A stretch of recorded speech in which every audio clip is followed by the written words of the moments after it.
when we look at what we're called to, we look at God, or, oh my gosh, I want to participate in that. Yeah, it would give birth to despair when we find ourselves screwing up again and again and again. Except that we do that precisely by receiving the life of God into ourselves. So the first thing has to be a contemplative posture, receiving God's goodness. A church father said that our ability to love God depends entirely on our ability to be aware of his love for us.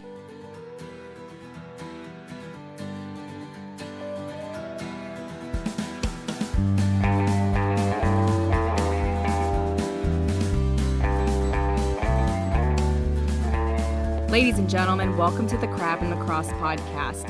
I'm your host, Mary Rose, and my guest today is Father Christopher Seith.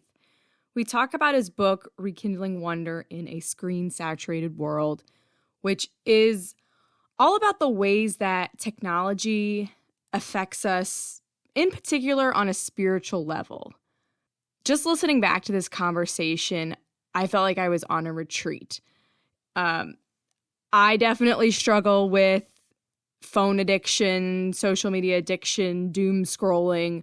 And it becomes this vicious cycle where if I'm feeling bad, I'll turn to my phone and then I feel bad because I'm turning to my phone and then I'm spending more time on my phone and I feel worse. And it's just, it's this vicious cycle. And I've tried many different strategies, as I actually talked about in the interview, to try to break this habit.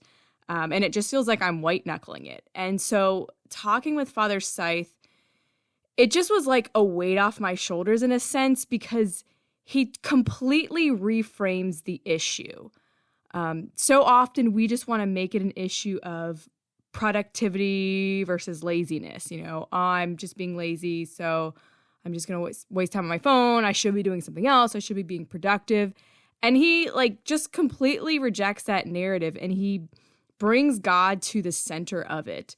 And his whole approach is not to shame you for falling into these traps, but to really give you a glimpse of the light and the happiness that comes from living your life in a different way.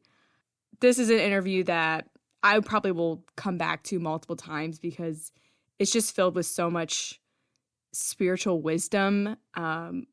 Like I said, I really felt like I was on a retreat just listening back to it. He just brings it to the very heart of the Christian faith, which is relationship with God, which is ultimately rest with God. God creates and then he rests on the seventh day. And throughout Scripture, heaven is talked about as God's rest, entering into God's rest. And we even say this colloquially when we say rest in peace when somebody dies, but just this idea of rest. As Americans, we are so hyper-focused on productivity that when we do rest, when we do relax, it often is just this almost catatonic vegging out versus something that's really life-giving. So I could go on and on.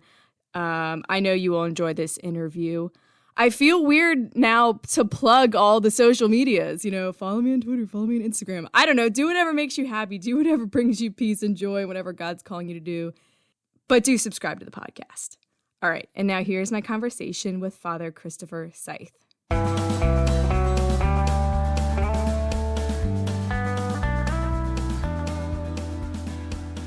Father Christopher J. Seith was ordained a priest in the Archdiocese of Washington in 2014. After serving as parochial vicar at Our Lady of Mercy Parish in Potomac, Maryland, he began his doctoral studies at the Catholic University of America while living at St. John Paul II Seminary, which he completed in spring of 2020. He is currently the director of spiritual formation at St. John Paul II Seminary. His first book is Rekindling Wonder, Touching Heaven in a Screen-Saturated World. Father, thank you for joining me. Thanks, Mary Rose. Good to be with you. I felt like I was having a moment of irony because as I was driving here, I realized that I left my phone at home. And there's great joy in your heart, I'm sure. No, it's like panic, oh no, what if Father texts me because he can't find the building, or I was actually supposed to call a friend on my drive up here, and I was like, well, this person's just gonna not know why I'm not calling them. And That's great. Yeah, but I just, you realize, like, I mean, I call my phone like my external consciousness. It's like a piece of me, and it's, we feel very vulnerable without them. We do. We really do. I know. So it was very fitting to have that experience. That's great. Coming up here. But I'm enjoying your book. And so I want to talk to you a little bit about, first of all, what was kind of the inspiration behind deciding to research this particular topic? I know. I mean, probably like most people that write, just very personal. I didn't grow up, praise God, with a smartphone. Yeah. But definitely grew up enough around screens, and I felt the deadening effect that they had on me. And I knew something was off. And so after, praise God, kind of in a powerful encounter with our Lord and the witness of really just living saints, and just falling in love with the Lord, I was like, started breaking away from just being in front of a screen all the time and realizing there's another world that I could enter into. Yeah. And I kind of wanted to live in that world. And so through studies and different things, I don't know, I just kind of wanted to help other people break free from this world that we've kind of just grown up with and just assumed is the norm. Right. Yeah. Do you remember when you first got, I don't know if you've ever had a smartphone, but do you remember when you first got one? No. So I've never had a smartphone. Really? Wow. I don't think I had a cell phone until I was probably a junior in high school. Okay. And that was a flip phone. Okay. And good old days. I know, right? I know. Simpler times. Yeah. And then when I went to seminary, I ended up going over to Rome for 5 years. So I didn't have a cell phone at all for 5 years. Really? Which was so life-giving. Wow. So it was really cool being in a culture, one, where I didn't have a phone, so I just had to be in the present moment. And then living in Italy, living in a culture that doesn't value efficiency at all. Really? Interesting. I don't know if you've ever been to Rome, but I've for a few days. Okay, so, yeah. And so nothing works, and it's just, but it's wonderful because it's very person oriented. Yeah. And I just grew to love that. They were people that knew how to rest, and it's not something we know how to do as Americans. No. We don't know how to just be. We know how to like veg out and right, but that's very out. different, Yeah. And so, so I came back from that, and I was like, I don't want a phone. I don't want a smartphone, Yeah. So I just stayed with my flip phone, and Really? So I still don't have a smartphone. Wow. Well, I tried to get rid of my smartphone. First of all, I was very late to the smartphone game. I didn't get a smartphone until I'd already graduated college. I think it was my first year teaching, and it's actually a really funny story. Is I was teaching high school theology, and I had a student who was just very bold and mouthy, and she saw that I had a dumb phone, and she was like, maybe if you had a better phone, you'd get a boyfriend. And I was like, whoa. Oh, no. Oh, my gosh. And then I got a smartphone, and I didn't get a boyfriend. And I was like, wait a second. I know, right? Yeah, weird. That didn't work. It didn't work. I mean, if you had a flip phone, that's almost like more likely because it's a conversation starter. That's true. True. So yeah, I had it for a few years, and then I noticed all the things that you were speaking of, and so I was like, I'm gonna downgrade, And I lasted about 9 months. Yeah. But I found myself frustrated because I was like, I mean, it's kind of like what you were saying about, things being less efficient in Rome. I was like, it's more difficult to send text messages, and I'm not good with directions. And so I did not have my GPS. And so I bought like a, car GPS. Yes, I was like, these things don't work very well. That's true. They're not like as dialed into the current, directions and whatnot. And then I also just found myself just filling the sort of void with other devices, whether it's TV or my laptop or, And it's like, well, if I'm doing this anyways. Yeah. And I'm like, well, forget this. Like, I'm just making it harder for myself, but not actually accomplishing the goal. Right. So no, it's a real, because it is harder. And I definitely acknowledge that. I mean, and other people that, like my friends, have to live with me Right. in that part, right? You mess up all the group chats. I do, because they'll come through, but sometimes they don't come through well, or I'm going to get stuck in traffic that they might not get stuck in because they have ways, and I don't. And that God bless them. They're good. They understand like where I'm coming from, and so it's a real decision that I've made to just say no. I can't live the life that I think God wants me to live, and still have a phone like this. Just knowing myself, right? And it's I like every now and then experiencing that I'm not in control. Wow. Yeah.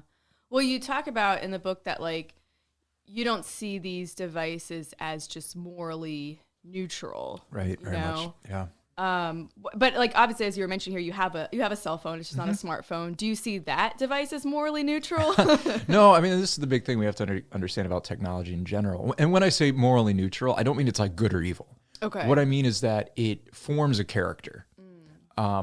And so just like what we do forms a character, the tools we use form us in a certain way.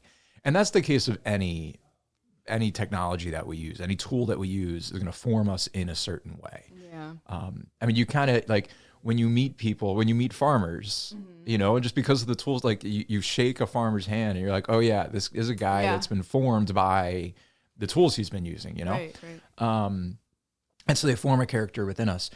My concern with the devices is that they form us kind of more generally than other things because they're so intertwined with everything we do.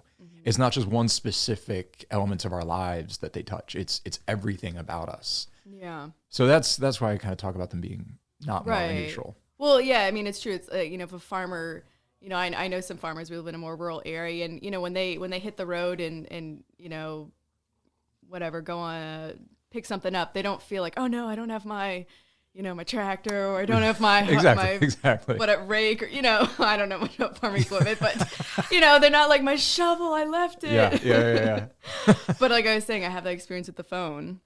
Well, so you start off in the book talking about the sin of acedia. Am I saying that right? Yeah. Okay, and so the writings on this far predate the technological revolution. Absolutely.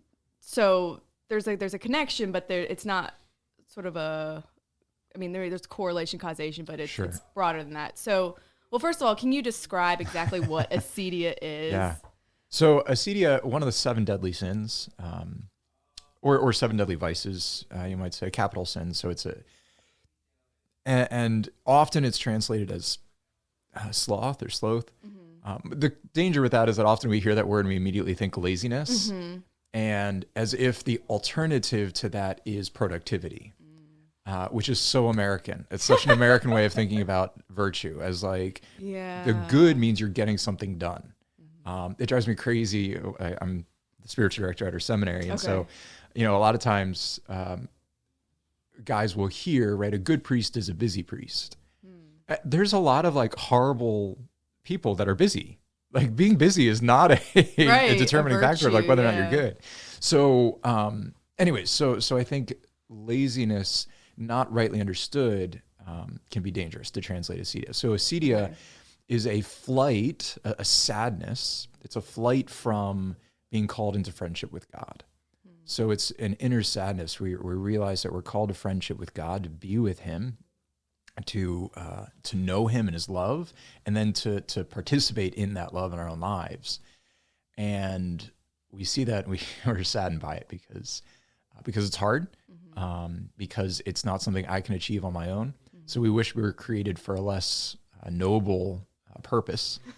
And so, we run away from ourselves into all sorts of other things. So that's why it's a capital sin. It gives birth to other vices. So that's what acedia ultimately is. So when you mentioned sloth, is that a separate sin, or would you say that's one of the sort of descendants of acedia? So sloth as laziness is one of the offspring of acedia. Okay. So there's different offspring that St. Thomas Aquinas gives, which he's just getting from Gregory the Great and the Church Fathers and the Desert Fathers. Despair being the first. Really? Yeah. So there's a real connection between acedia and despair. Right? We see the good, but we don't think we can achieve it. Yeah. And so we're just, ugh. And so the person that's lazy is often also despairing, right? That he doesn't think he can achieve personal fulfillment in God. Yeah. It's too hard.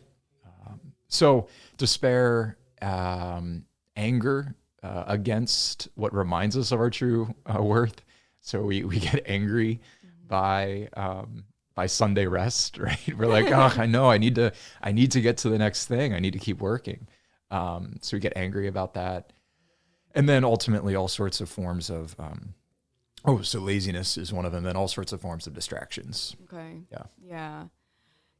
I think one of the things I was thinking about as I was reading that is the character of Cain in the book of Genesis, and this sense that like he makes an offering to God, and for whatever reason, we're not really told it's not good enough. And he is totally crushed by it.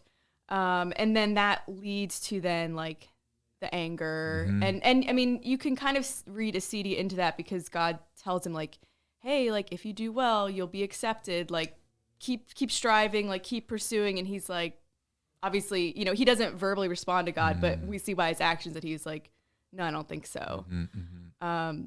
But it's a difficult experience, I think, for anybody who, you know, of course, we always, like, Cain is the villain of the story, but to try and then to fail, that's crushing. Yeah, and which is why, we have to be careful not to look at it in a Pelagian light, where basically, okay, so in order to overcome acedia, it means that I need to work harder. I need to try harder and to do more to achieve the good, right? Because really, in a lot of my study, I looked at this thinker, Josef Pieper, who introduced Karol Wojtyła to Joseph Ratzinger. So, you know, that worked out well for the church. Wow, I didn't know that. Yeah. So, but one of the things he talks about is that our generation is prone to acedia more because of an inability to receive anything as a gift.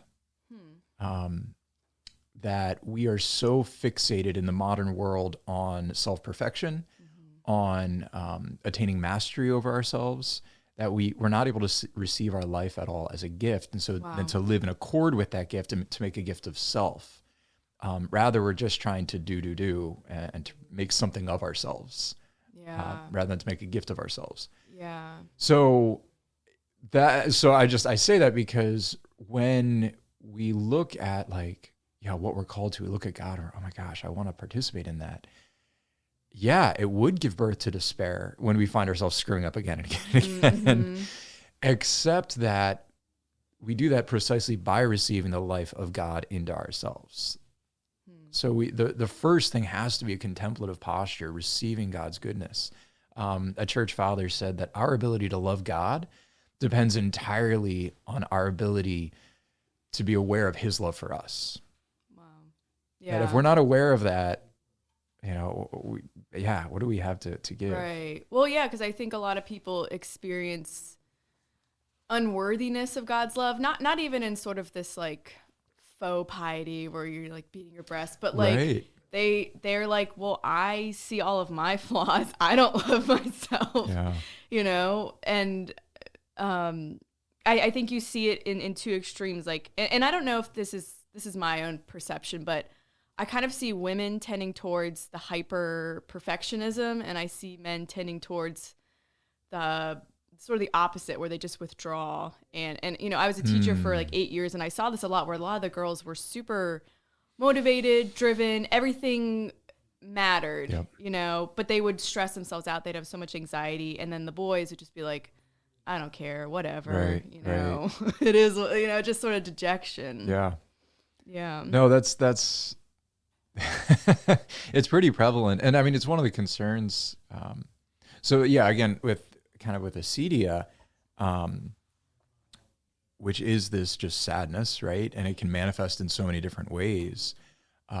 One of the things that I look at in the book is, I mean, our devices, they keep us fixated on ourselves. and kind of in our own minds. And so it becomes very difficult to see myself through another's eyes.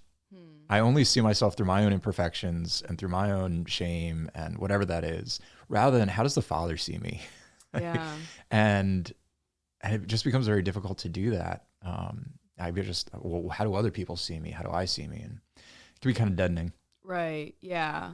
Well, just going back to the example of Cain for a moment, though, doesn't it seem like God was displeased with him and didn't see him? He kind of pointed out his imperfection or his lack. Sure, I know. No, it's a great point. And I honestly, I'll have to kind of think about that one. Because obviously, this isn't that God doesn't point out places in our life that we need to grow, but we've experienced, like, everybody knows what it's like to be convicted of sin by God. There's this awakening of life within us where it's, I don't want to do that anymore, right? The woman caught in adultery, when Jesus says, go and sin no more, it must have been an experience of life where she realized her worth and her capacity to not do this. Right. That's not often what we hear. Yeah. So I imagine for Cain, right, hearing that from the Lord, there must have been this awareness of who he truly is and this energy to live in accord with that. And something in him made him reject that, this pride of, no, I want to determine what is worthy of acceptance by you, God. I won't let you determine that. I'm going to be the one that determines it. Yeah. Yeah. So how did you go about, like, researching this topic? Sure. So twofold. I mean, obviously it's a meeting of worlds, right? On the one hand, there's the technological world. And on the other hand, there's just the theological world and the spiritual tradition of the church. So my kind of primary source my primary author that I was looking at was Josef Pieper. Okay.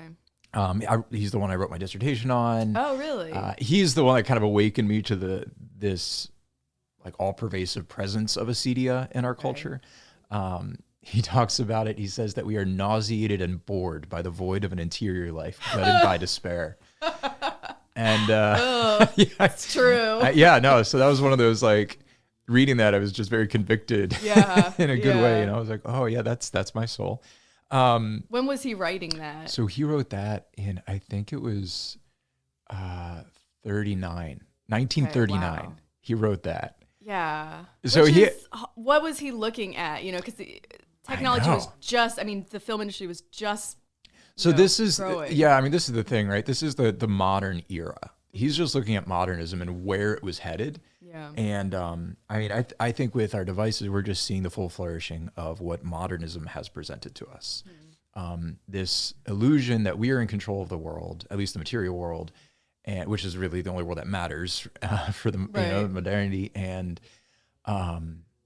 it's this kind of figuring everything out in our heads and implanting what we figured out on our head onto reality rather than becoming attuned to reality. Like, that's how the pre-moderns kind of approach things, of just, we want to conform ourselves to reality, and ourselves being more than just our mind, but our whole person, everything in us, to be attuned to what is and to live in accord with that. And so he's aware of this movement and what it's doing to the soul in the 30s as he's growing up, and especially Immanuel Kant, and I'm not going to get into him, but so trying to impose our ideas onto reality. Yeah. Which, I think you see the full flourishing of that now when people's identities can be totally constructed, right. But it is tricky, because I do feel like we, like, Aristotle and some of the ancients talk about how we gain knowledge, like, through the senses, which is through our bodies. And so there's always, like, a personal kind of filtering of reality, Yeah. It feels almost impossible to be completely objective, Sure. And I guess that's what I would argue is just that, what do we mean by objective? As if our minds are not somehow already supposed to be to know what is, and that the thing itself and presenting itself to us is intrinsically knowable. Yeah. You know, it's already supposed to be known by a mind that's capable of knowing it. And so there's something about the way that our bodies are created and our minds are created that has made us capable of knowing the thing. Yeah. Yeah. Right. We always assume that we're primary and there's not something preceding us, you know. Exactly. And so this is the genius and really the danger of Kant is basically saying, no. And he's just getting it from Descartes, but just we want to know things as they are in themselves apart from any mind that might, you know, that might know it or, So anyways, so Pieper, to go back to your question of just like, so Pieper was kind of my source for just the theology and the philosophy around it all, around the acedia and just the spiritual dimension of this. And then I used just a lot of kind of secular sources for social sciences, you know, of just philosophers that look at technology. Albert Borgman is a big one. It has some great works. Kind of more popular authors, Nicholas Carr has written a lot about our devices.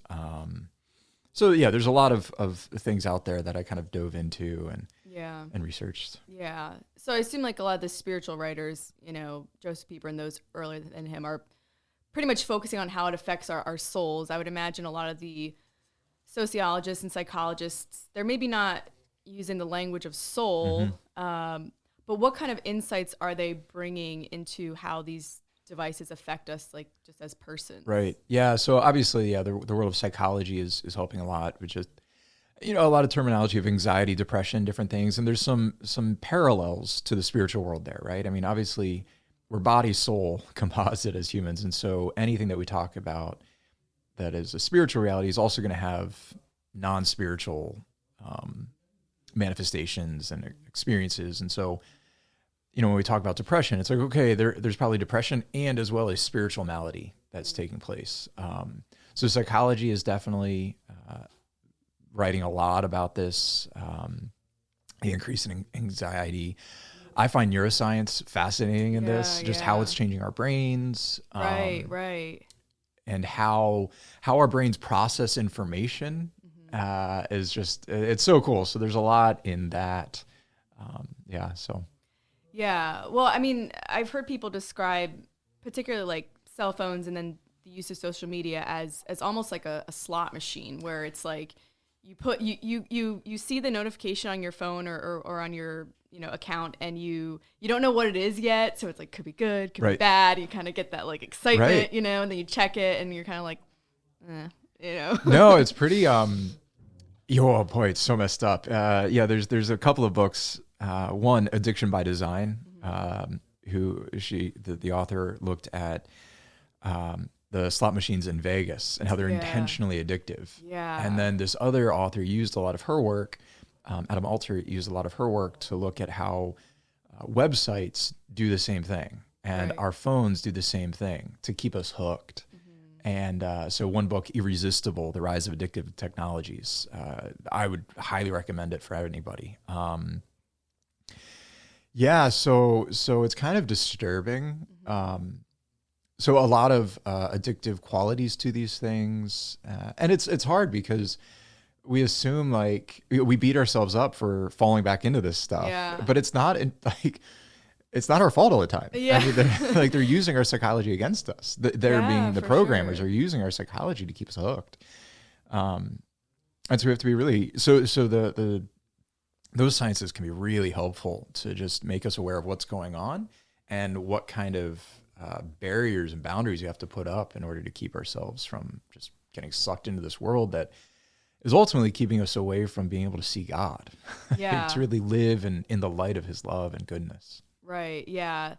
I think of, there's that famous, I think it's called like the thinking man statue, you know what I'm talking about? And he's kind of hunched over and he's like pondering. And I just feel like the modern one is like, he's just hunched over with his phone in his lap. Very much. You know, because I mean, again, I noticed that about myself. Yeah. Yeah. So, sleep deprived. Right. Yeah, very much. So you said that you're a spiritual director at the seminary, right? Yes.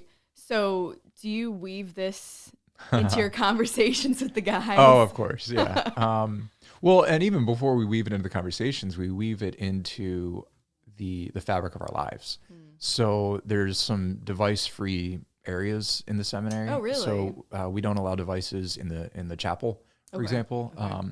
There's studies have been done that the closer your device is to you, the more, if you will, superficial the conversation is going to be, just because you can always be taken out of it. You can be taken out of the conversation. So if you want to have kind of a superficial conversation at a dinner table, just put your phone on the table. It'll keep things light, because nobody's going to go into that much depth when you can just be distracted so quickly.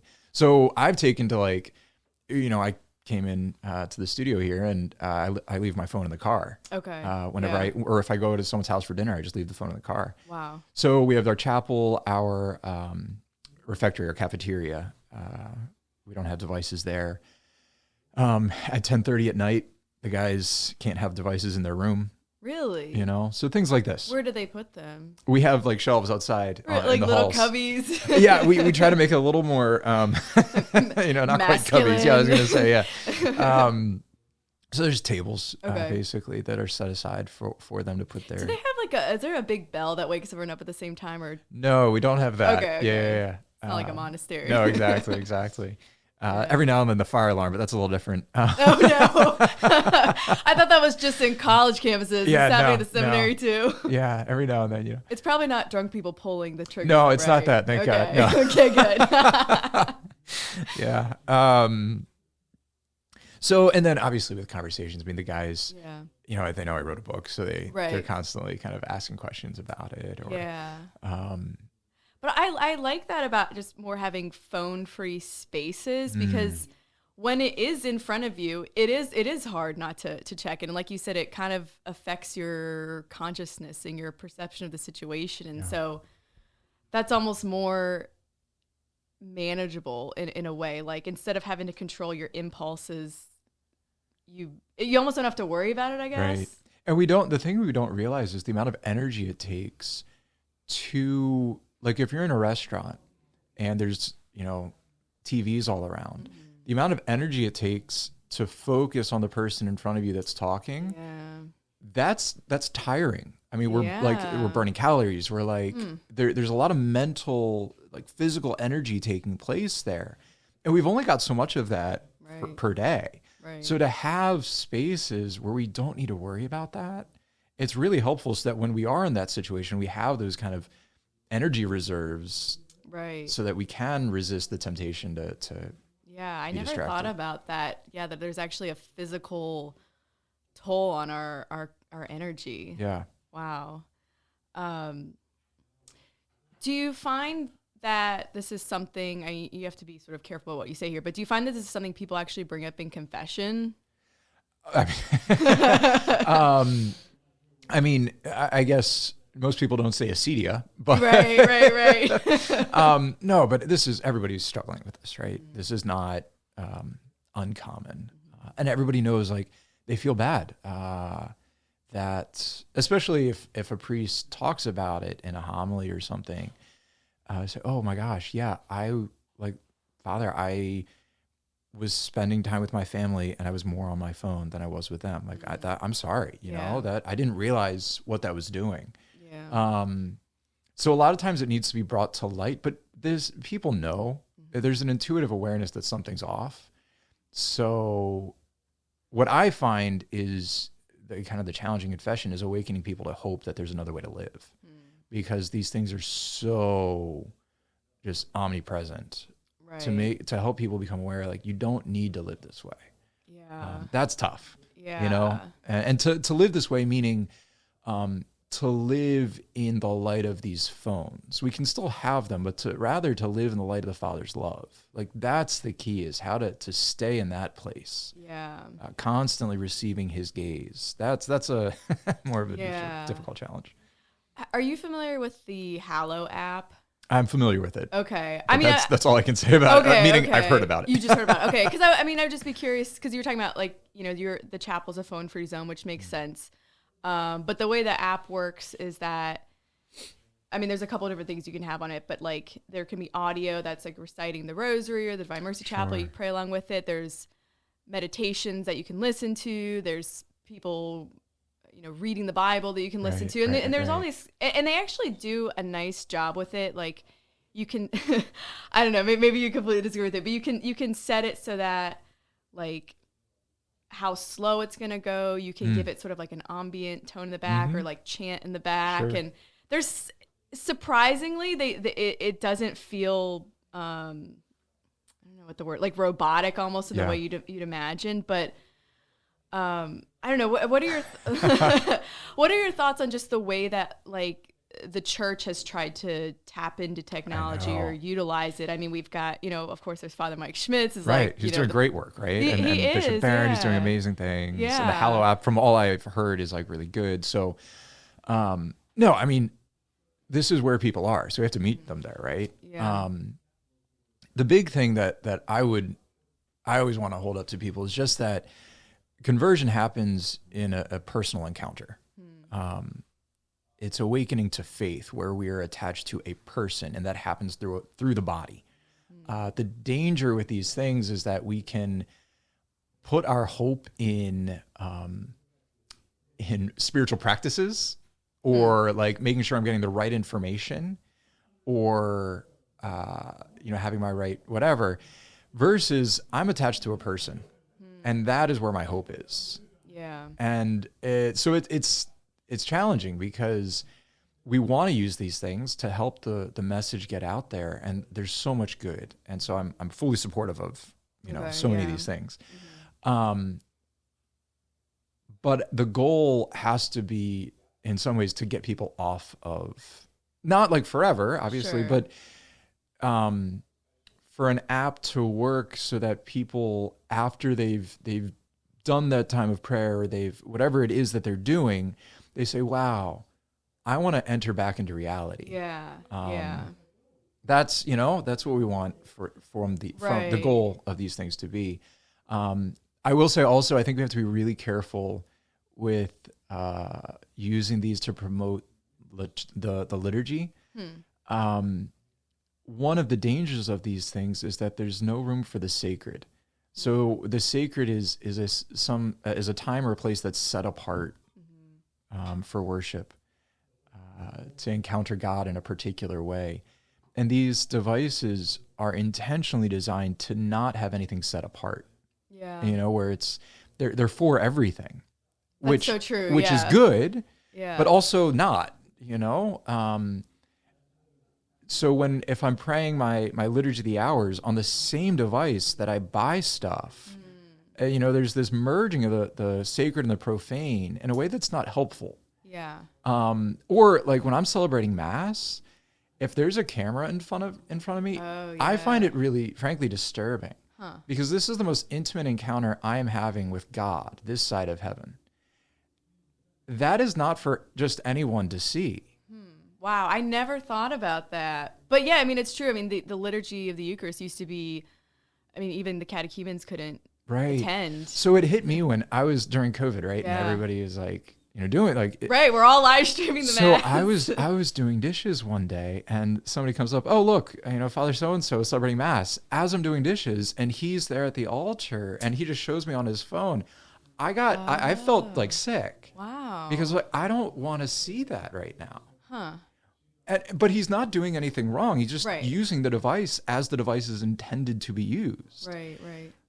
My concern is I don't know that the liturgy can be put on these things in a way that's good. It's interesting. Okay. So again, I'm not like casting aspersions against people that have done this. It's just something that we want to think about. Well, even more is there's actually YouTube channels that are perpetual live streams of adoration. Right. Have you seen those? And I don't know. I don't know what to make of it, because my dad says that it's really helped him focus in prayer when he puts it on the TV and then prays. It's interesting because we're having a conversation face to face. A lot of the podcasts I do are over Zoom. It's not the same. It's not as good, but it's a little more than if we were talking on the phone. Right, there is a connection for sure. But it's hard. The sacramental economy is essentially bodily. Yeah. The way that Jesus set it up. I always think about in the Acts of the Apostles, when, Peter says like that Jesus, after his resurrection, appeared only to those who had been chosen beforehand by those of us who ate and drank with him, while he was alive, right, at the meal. And it's like, so there's this sense that Jesus rose from the dead, and you think, well, okay, now he can go anywhere. He can be present anywhere. Right. And yet for some reason, he still chose to remain in the intimate confines of Galilee at that time. And for them then to go out to the corners of the world. But there's something about the way God set it up to not just be about broadcasting and getting out to as many people as possible. Yeah. There's almost something about the limited nature of the body that's kind of essential to our encounter with God. Right. So we just don't want to lose that. Yeah. So I find it odd. I know, like you said, some people really love kind of adoration on live stream, especially people that can't get to adoration because they're sick or whatever, and they're just like, oh, it's it's the closest I can get. Sure. Which I get,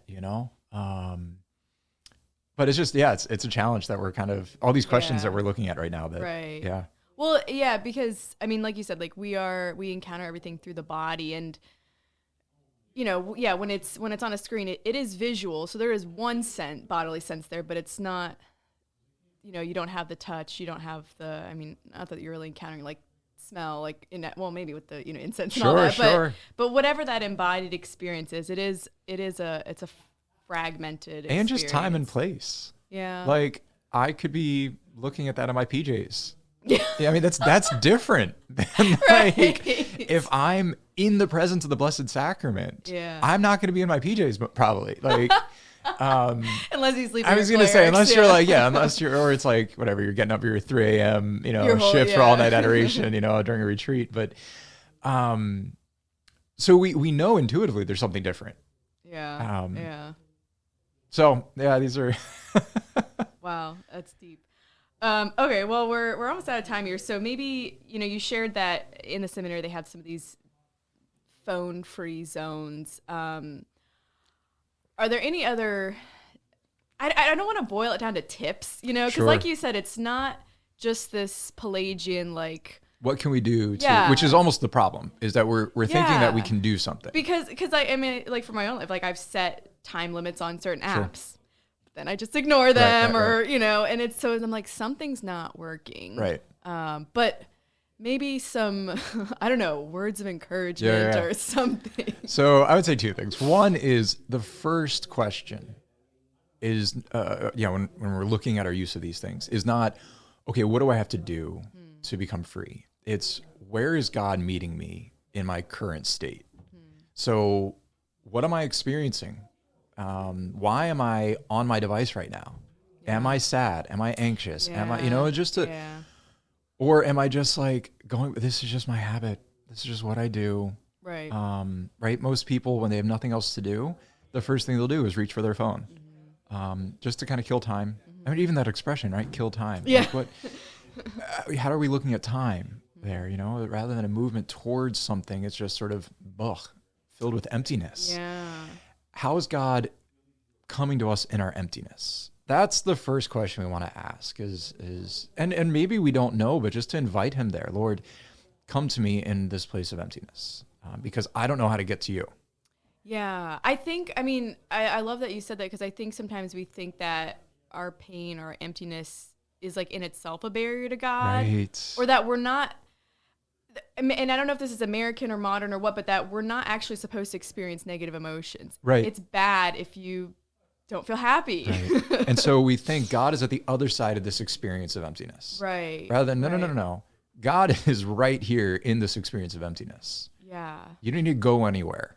Which, I think it's so important, because we talk about God as like, the beatific vision, eternal happiness. Right. And it's true, but God chose to enter into suffering and weakness. Exactly. And one of my favorite verses, I don't remember what psalm it is, but it says like, from the dung heap, he lifts up the poor. Yeah, and it's that's like, beautiful. Yeah, he came all the way down to the dung heap, You're going to meet God there. That's it. Yeah. So, so just to have that kind of hope, right? Of just seeing God with us in this, takes a lot of pressure off of us. It does. You feel, I mean, I almost feel more at peace hearing that versus if you were like, well, here's the 10 steps to conquering this vice. Right. You know? It's just, no. God is, because, and really, this is how acedia is overcome, because the refrain of acedia is, it is not good. Right. So it looks at creation and it says, it is not good. Wow. And so acedia whispers in our ears in our current situation of emptiness, it's not good. Your life isn't good. You got to get somewhere else. You got to fix yourself. You got morally or spiritually or whatever. You got to get over this. But then when you experience, wait a minute, I'm loved right here, we're able to say it is good. And then we enter into the rest, the Sabbath rest, which is the opposite of acedia. Yeah. And we're able to rejoice and find joy in who we are. And so that's actually the antidote is this finding God in this place, entering into the rest that he gives us. And then from that encounter, then what we want to do is, okay, Lord, how do you want to continue to remain with me as I go throughout my day? And then that's going to help determine what kind of restrictions or what boundaries I place on my phone, on my devices, different things, so that I can stay with the Lord where he is and just be attuned to his goodness living in me all the time. But without that first kind of initial experience and awareness of God's love for me, we're just grasping. We're just trying to get ourselves out of a situation, and it's not going to work. Right. Yeah, because I think the approach that a lot of us try is sort of like a legalism in a way, which isn't fulfilling because like our longing is to be connected to God and others, and the rules, they might set up these perimeters, but they don't lead to like deeper union. Right. So I think that, I love that. I think that's perfect that you start with the union and then maybe you put some barriers up along the way as you go from there, but it's not, I think we do it in the reverse. Yeah. We try to be the ones that initiate the union with God. Yeah. It's like, no, he already did that. Right. And then, I think, part of like what attracts us about the phone or the social media is like kind of the excitement of like, there's something unexpected, like what's on the other side. But I think God can provide those surprises those, we could go on forever about that, but like, you don't know what the Holy Spirit's going to say to you. And so you can be kind of excited about that. And it can lead you to something a little more fulfilling than like, like somebody liked my status. I know. Right. Right. Like, or the worst, this is like, if I go off social media for a couple of days, I'll come back and I'll have all these notifications, but they'll start adding in like fake notifications. Like, oh, somebody posted this update. Yep. So it doesn't even have anything to do with me. And it's just like, ugh. Yep, that's it. Anyways, all right. We ended on a beautiful note, and then I added something gross. But thank you so much for coming down and joining me in person. No, it's a great joy. I know. I was like, I can't talk about this over Zoom. Right. Yeah. But I think like you were saying, like there can be life-giving encounters mediated through digital. Of course. But I don't know. There's more that goes into it. Yeah. Yep. So anyways, thank you so much, Father. Great joy. Thank you. And the book is Rekindling Wonder, Touching Heaven in a Screen-Saturated World. I ordered it on Amazon. I'm sure that means it's available widely, but definitely check it out. Yep, definitely. All right. Thanks so much.